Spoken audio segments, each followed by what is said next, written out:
Missju Malta tirrappreżenta l-kontribut tal-Knisja f'Malta lejn l-artijiet tal-missjoni permezz ta' għajnuna konkreta lil komunitajiet vulnerabbli madwar id-dinja.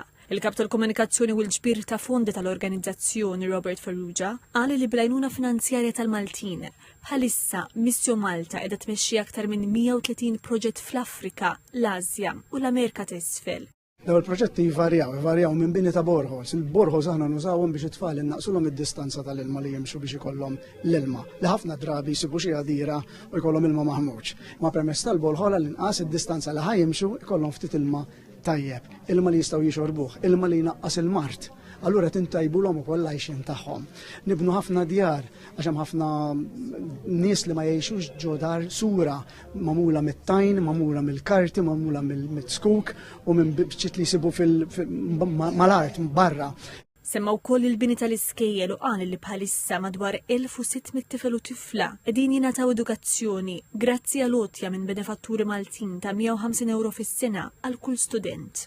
Qal li l-edukazzjoni tin li t-tfal jiżviluppaw il-ħiliet tagħhom, isibu xogħol u jkollhom opportunitajiet ġodda fil-ħajja filwaqt li tnaqqas ukoll ir-riskju ta' problemi serji bħal prostituzzjoni u traffikar ta' tfal. Id-Direttur Nazzjonali ta' Missju Malta, Monsinjur Victor Aġus, għatta madwar 40 sena f'ħidma missjonarja f'diversi pajjiżi, l-aktar fl-Asja, stqar li l-għajnuna fil-missjoni ma tfissirx biss appoġġ għal min jirċevija, iżda wkoll esperjenza li tbiddel il-minja tiegħha.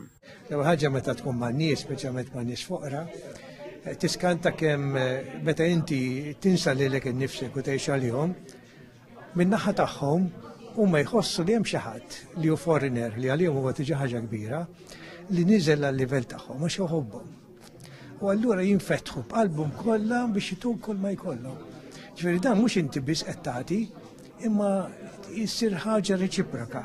Sa tard is-sibt fil-għaxija, Missju Malta ddejja bil-maraton annwali Hope Missju Fest, bil-għan li tiġbor fondi sabiex tkun tista' tkompli jissostni dawn il-proġetti.